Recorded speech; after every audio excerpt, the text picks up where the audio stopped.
상실의 시대. 노르웨이 숲이라는 제목으로 출간되었다가 상실의 시대라는 제목으로 재출간되었습니다. 무라카미 하루키의 작품을 읽고 나면 작품 속 주인공과 내면의 동기화가 일어난다는 독자들이 많습니다. 이 책을 관통하는 커다란 주제는 몇 장 넘기지 않아 나옵니다. 죽음은 생의 대극으로서가 아니고 생의 일부로서 존재한다. 암으로 죽어가는 어머니가 있었다. 그에게 죽음은 삶의 일부여야 슬픔을 견딜 수 있었을 것이다. 죽음을 삶과 떨어뜨려 생각한다면 친구들과 어울리고 철없는 여자친구와 사귀는 동안 느꼈을 행복이나 즐거움이 죽어가는 어머니 앞에서 죄책감으로 변질될 것이므로 주인공 와타나베는 죽은 절친의 여자친구와 교제한다. 교제를 하는 그 둘은 뭔가 죽고 못 사는 애정이 있다기보다는 죽은 자를 떠나보낸 아픔을 공유할 사람이 두 사람밖에 없기에 서로의 존재를 곁에 두는 것 같다. 그래서 둘의 대화는 이어지지 않고 간간이 끊기며 어딘지 부자연스럽다. 그럼에도 전화를 기다리거나 만남을 지속해간다. 17살 시절 절친의 죽음. 와타나베에게는 절친의 죽음이 죽음에 대한 패러다임을 완전히 전환시켜버리는 계기가 된 것만은 분명하다. 노르웨이의 숲 제2장. 저렇게 생각하던 와타나베는 절친 가즈키가 죽은 17살의 5월을 경계로 죽음은 나라는 존재에 애당초 본질적으로 포함되어 있는 것이라 깨우치며 생의 한가운데서 모든 것들이 죽음을 중심으로 회전하고 있었다고 수레한다. 미성숙한 청춘의 한가운데를 관통하는 죽음과 낭만 그리고 섹스. 이전까지 하루키의 작품에는 죽음과 섹스라는 자극적인 요소가 없었다고 했다. 즉, 이 소설은 하루키가 죽음과 섹스라는 소재를 처음 사용한 소설인 것이다. 그 둘 사이에 낭만이 끼어들어 있어 자극적이지 않다. 이 소설의 제목은 비틀즈의 노래를 오역하여 노르웨이의 숲이 되었다고 해서 비틀즈의 노래를 듣고 가사를 해석한 것을 읽어보았다. 가사의 내용은 대략 이렇다. 남자가 막 사귀기 시작한 여자의 집에 초대받아 갔는데 내심 불타는 밤을 기대한 것 같으나 여자가 욕조에서 자고 가라고 해서 실망하고 욕조에서 자고 일어난 뒤 여자가 말도 없이 출근해버려 홀로 남겨지자 여자의 집에 있는 노르웨이산 나무로 만든 가구에 불을 질러버린다는 아주 미성숙한 두 남녀에 관한 이야기이다. 1. 낭만에 대하여. 와타나베가 주3회 레코드 가게 밤근무를 한다고 했다. 이제는 찾아볼 수 없는 레코드 가게. 와타나베는 좋아하는 책을 여러 번 읽는다고 했다. 그는 늘 책을 가지고 다닌다. 이 섹스에 대하여. 하루키가 묘사하는 남녀의 키스나 섹스는 전혀 야하지 않다. 담담하고 최소한의 표현만 있을 뿐이다.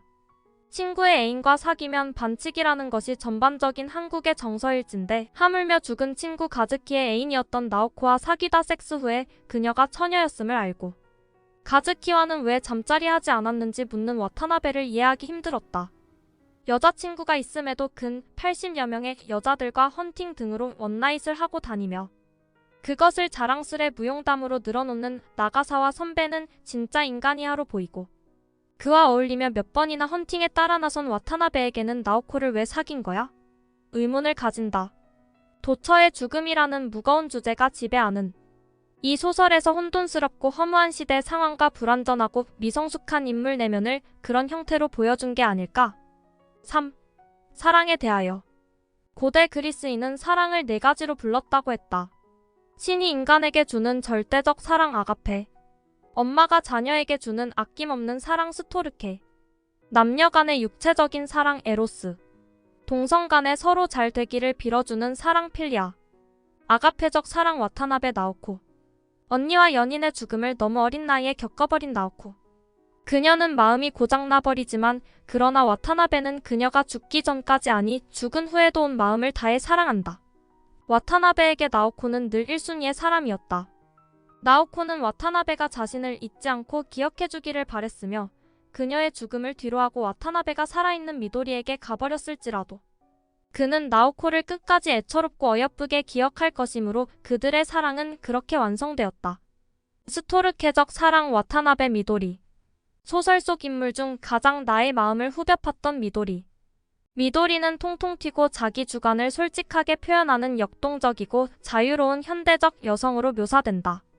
등장인물 중에 가장 생기발랄한 이 여성은 변태적 SM이 자신의 성적 취향이라고 까발릴 수 있을 정도로 솔직한 용기를 지녔고 사물을 체계적으로 파악하기보다 직관적으로 인식한다.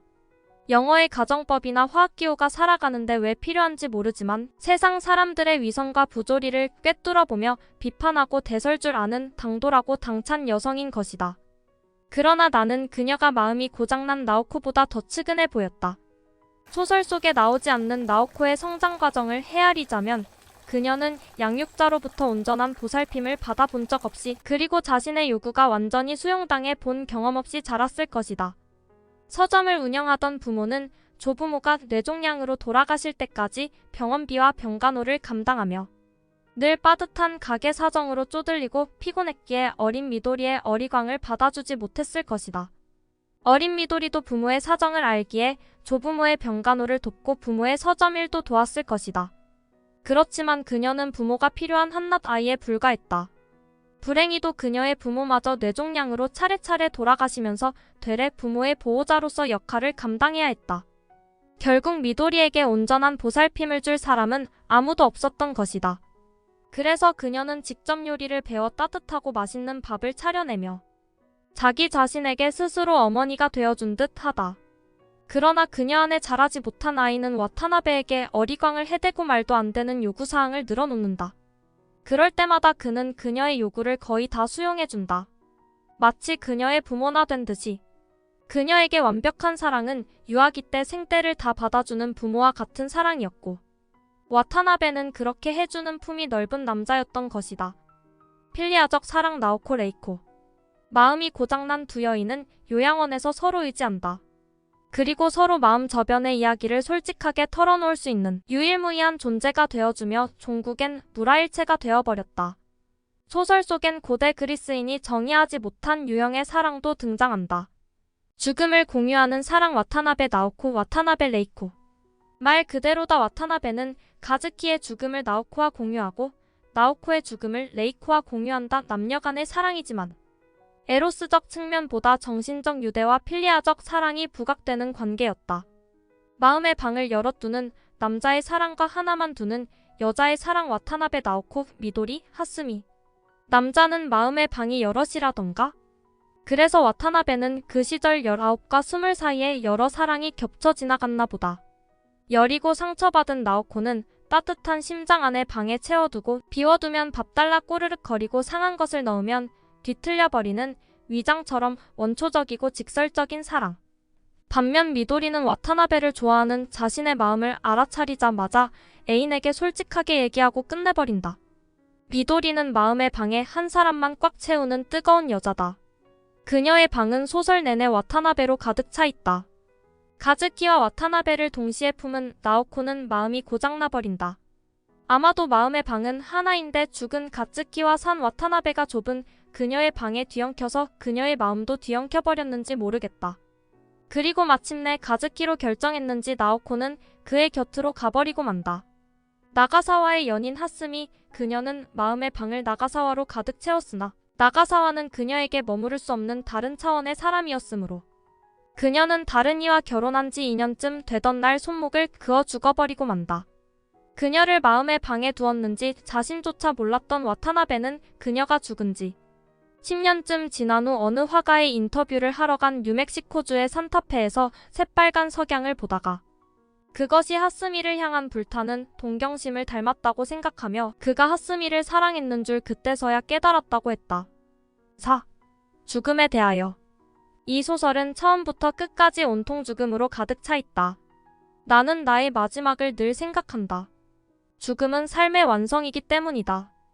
잘 죽는 것은 나에게 생의 마지막 숙제인 것이다. 옛말에 끝이 좋으면 모든 것이 좋은 것이란 말이 있다. 나에게 좋은 끝이란 나의 의식이 명료하여 신체를 온전히 지배할 수 있을 때까지만 생을 영위하고 나의 의식이 흐릿하여 신체를 온전히 지배하기 어려울 때 죽음을 스스로 영위하는 것이다. 만약 의식이 명료한데 신체에 병마가 찾아온다면 신변 정리를 할 시간을 병마가 벌어주었구나. 생각하고 겸허히 죽음을 받아들이는 것이 차선의 끝이다. 하루키의 소설에는 여러 죽음이 등장한다.